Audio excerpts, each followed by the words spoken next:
It really is great to be with all of you. You know, I had a busy week last week. I don't know if you got to see it, but I had a little debate with Kamala Harris over in Salt Lake City.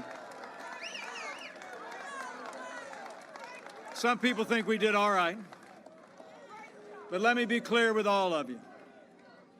Let me be clear with all of you. That debate was not just a debate between two candidates for vice president. It was a debate between two visions. Joe Biden and Kamala Harris want higher taxes, open borders, socialized medicine. They want to abolish fossil fuels. They want taxpayer funding of abortion, defund the police, and pack the Supreme Court. Don't you doubt it. President Trump's vision? We rebuild our military. We cut taxes.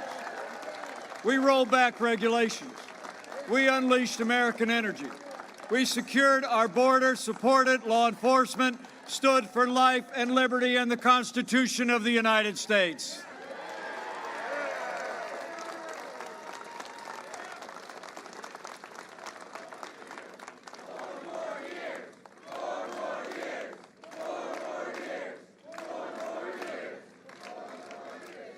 And everything we've done obviously got them a little bit worked up.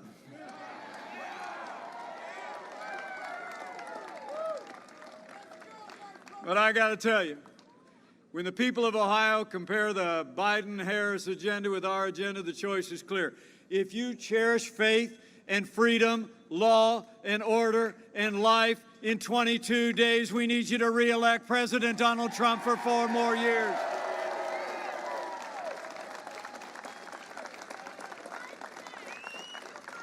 True. You know, 4 years ago, we inherited a military that's been hollowed out by devastating budget cuts,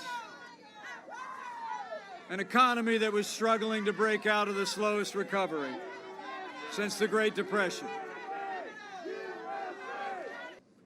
Terrorism was on the rise around the world, and we witnessed a steady assault on our most cherished values.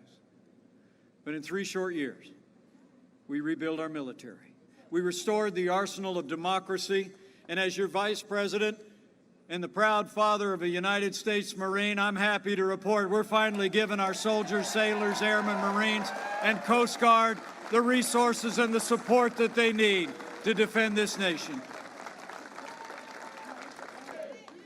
So we didn't just rebuild our military and support our veterans. In our first 3 years, we revived the American economy. Where Joe Biden wants to raise taxes, President Trump cut taxes across the board for working families and businesses just like this one.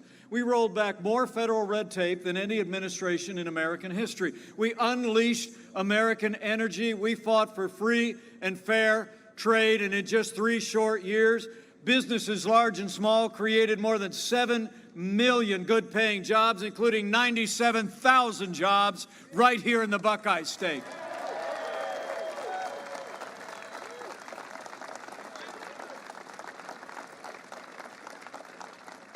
And a good example is right here at Savco & Sons. I was talking to the family on my way in. They told me after President Trump's tax cuts, the Savcos bought 70 new pieces of equipment and trucks. Some of them are right around us here. They gave, more importantly, they told me they gave their employees substantial pay raises, and Savco & Sons doubled in size, and they are hiring today.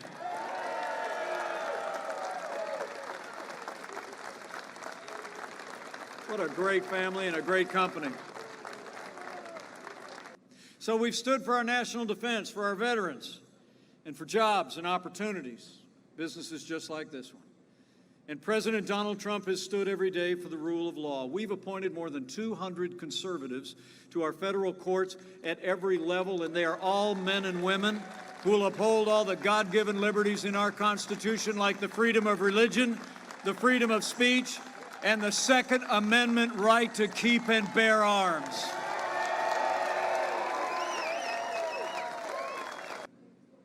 You might have seen Kamala Harris refuse to answer the question when I posed it to her during the vice presidential debate. And last Friday, Joe Biden was asked if voters deserved to know if he plans to pack the court, and Joe Biden said, quote, "No, they don't." Well, Joe, yes, they do. The American people deserve a straight answer, and Joe Biden and Kamala Harris need to come clean with the American people and come clean right now. When you're running for the highest court in the land, the American people deserve to know whether you're going to respect the highest court in the land. You know, the truth is there's only one explanation why they won't answer the question. Joe Biden and Kamala Harris want to pack the Supreme Court. But we're not going to let it happen. We're going to re-elect President Donald Trump for 4 more years in the White House. And we're going to preserve an independent judiciary for generations to come. You know, I like to say all my heroes wear uniforms. Whether it's those of you who've worn the uniform of the United States or those of you who put on the uniform of law enforcement. I have to tell you, since I was a little boy, we'd go up to Chicago, we'd visit my grandparents, and we were there with my uncle, who was a Chicago police officer for 25 years. He'd come out in the morning, dressed in that uniform, sidearm, strapped to his belt. Me and my 3 brothers would just look at him in awe. I think you all know. The men and women who serve in law enforcement in this country are the best people in America, and they deserve the respect of every American every day. Thank you for your service.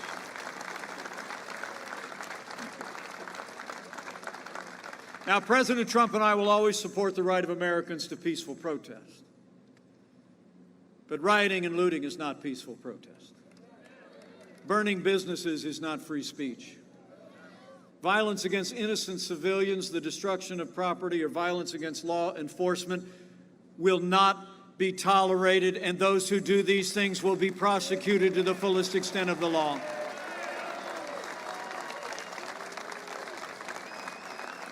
Now, for months, all Joe Biden talked about was peaceful protesters, remember?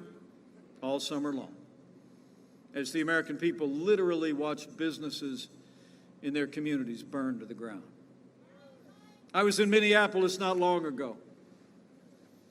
I traveled with Flora Westbrook, a wonderful African-American business owner, who told me of that night, just a few days after the killing of George Floyd, that she watched violent protesters come closer and closer and closer to her business. A business that she built, a little salon, 35 years ago. And they burned her out. And I stood alongside what remains of her business just a few short weeks ago, and I told Flora, from the heart of this president, the heart of the American people, we're going to rebuild that business.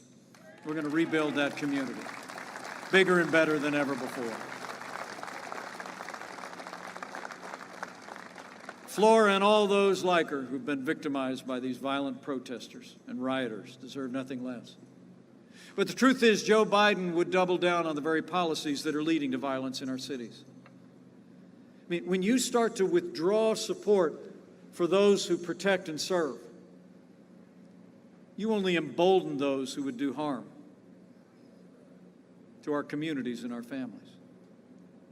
Now, Joe Biden explains it all by saying that America is, in his words, systemically racist. And that police, as he said, and his running mate said last week, that police have a, quote, implicit bias against minorities. When Joe Biden was asked if he'd support cutting funding to law enforcement, he said, yes, absolutely. But let me make you a promise. Under President Donald Trump,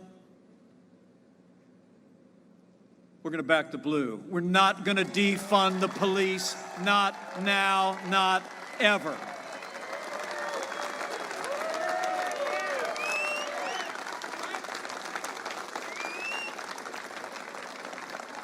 Under President Donald Trump, we're going to have law and order in every city, in every state, for every American of every race and creed and color.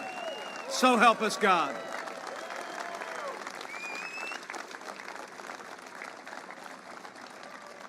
You know, the President and I know what you know. We don't have to choose between supporting law enforcement and supporting our African-American neighbors and families. We have done both for the last 3.5 years, and we're going to keep supporting law enforcement and keep expanding opportunities and jobs and education for African Americans and all of our minorities for 4 more years. So we made great progress in our first 3 years. And then the coronavirus struck from China. But I'm here to tell you, when there were just 5 cases of the coronavirus in the United States, President Trump did what no other American president had ever done. He suspended all travel from China, the second largest economy in the world. Now, Joe Biden said that was, quote, hysterical, xenophobic. He actually wrote in the month of January that banning travel would, quote, make things worse.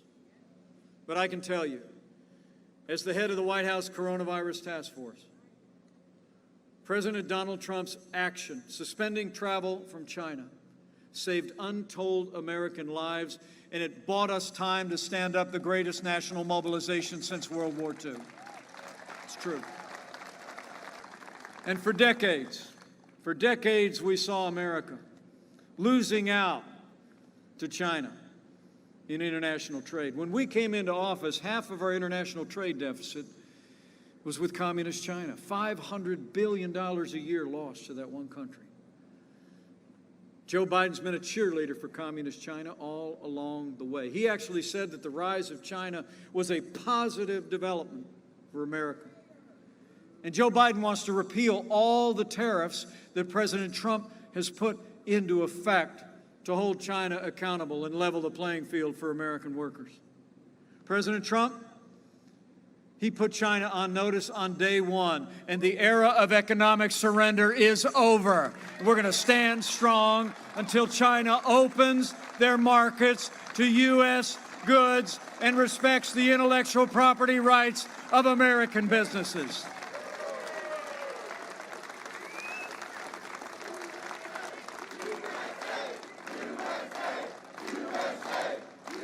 You know, I've really only known this president for about 4 years.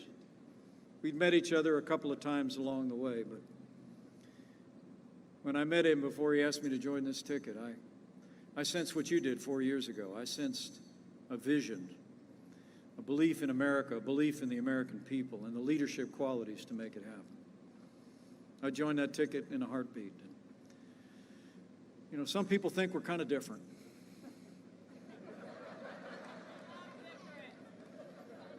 But I got to tell you, we've gotten to be very close friends. And it's the greatest honor of my life to be Vice President to President Donald Trump.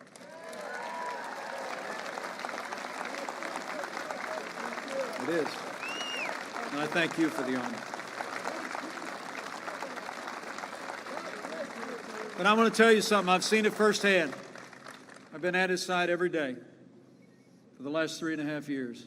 And I'll make you a promise, even when the cameras are off and nobody's around, there's not a day gone by that President Donald Trump hasn't gotten up and fought to keep the promises that he made to the people of Ohio. Now it's our turn to fight for him. It's on, Ohio. We got to bring it. We got to bring it.